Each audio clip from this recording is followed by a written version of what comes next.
Sainte-Anne-Réunion et la ville de Saint-Joseph vous présentent C'est Saint-Jo. C'est Saint-Jo cette semaine vous emmène à Grand Coude pour l'opération Tiens Beau. Nous assisterons ensuite aux 100 ans de Monsieur Faubourg et Angle de vie par nous-mêmes pour nous-mêmes est au bassin d'apprentissage de Jean Petit. C'est maintenant, c'est Saint-Jo.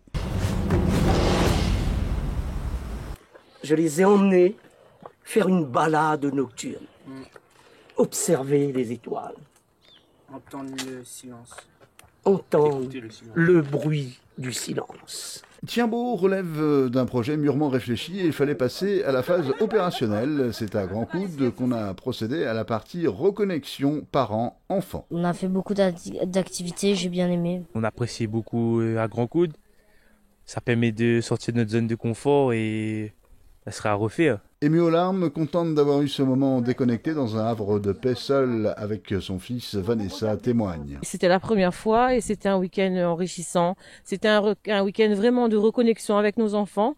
Et je recommande ça à toutes les mamans parce que c'est vraiment une chose super, quoi. On a tous aimé, enfants comme parents.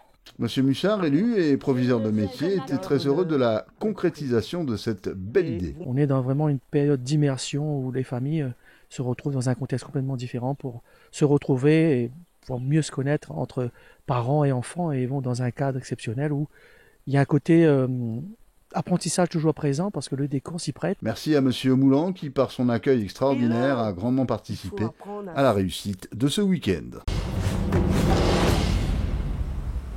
La famille Faubourg réunie au grand complet salle du chemin à la Croisée pour célébrer les 100 ans de Marius, une vie de travail pour élever 11 enfants, qu'il nous résume. On a travaillé comme maçonnerie et début de mois a commencé. J'ai mis travailler la forêt. Et après, on a retravaillé la maçonnerie. Jusqu'à ce qu'on a à chaque chantier. On a beau faire grandir une famille, 11 enfants.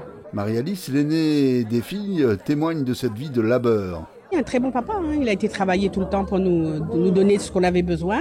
Il partait des fois une semaine, c'était dur pour lui de partir et revenir, qu'il ait sa famille et revenir tous les week-ends. Mais sinon c'était bien, vraiment, un bon papa. Pour l'élu du quartier, c'est une grande fierté. 100 ans, c'est pas rien et c'est le premier de ce quartier et c'est une grande fierté bien sûr. Félicitations Monsieur Faubourg, nous vous souhaitons de vivre encore de bons moments au milieu de votre grande et belle famille.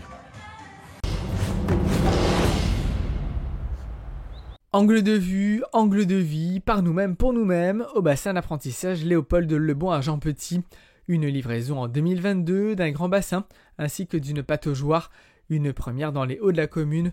Les habitants du quartier sont les premiers à en profiter pleinement. C'est cool, la piscine est réchauffée. Et c'est cool pour les petits à la pataugeoire. Et je trouve que c'est bien, c'est pas loin de chez nous. Et voilà. Ici c'est chouette en fait, même s'il y a de la pluie, tu peux venir, parce que c'est couvert. On est dans la piscine pour les grands, et même ça, on est dans la piscine pour les petits qui gagnent pas, parce qu'elle est profonde et les meilleurs pour ça. Structure couverte, chauffée aussi, accessible aussi bien aux associations, aux scolaires qu'au grand public. Cette réalisation de la ville de Saint-Joseph se veut ouverte au plus grand nombre, avec un objectif, que chaque jeune Saint-Josephois se débrouille dans l'eau. Dans le temps scolaire, donc aux écoles, notamment l'école du quartier de Jean Petit et de Grand Coude. Pour la population, en dehors du temps scolaire, ça sera accessible avec des activités qui seront mises en place, donc de l'aquagym et toutes les activités nautiques, de sport santé qu'on peut retrouver dans un centre nautique. Ce bassin d'apprentissage vient ainsi compléter l'offre disponible sur Saint-Joseph, après le centre nautique situé en centre-ville.